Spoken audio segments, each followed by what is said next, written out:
В этом году в Амгинском районе начнется долгожданная работа по укладке асфальта на региональной автодороге Амга. Напомним, в соответствии с указом главы республики до 2028 года автодорога Амга-Нижний Бестях будет полностью заасфальтирована. На данном этапе завершаются подготовительные работы по вводу асфальтобетонного завода. Согласно план-графику, первый асфальт будет подан в середине августа. Доставлен весь необходимый объем материала для укладки асфальта протяженностью 7 километров, а в следующем году протяженность асфальтирования будет 10 километров.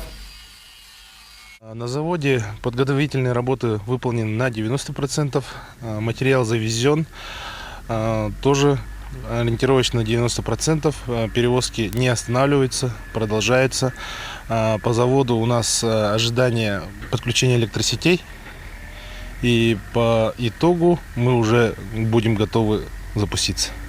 На участке вовсю идут подготовительные работы, там больше половины уже сделали наши коллеги из Нюрбинского филиала, и ждем отмашки.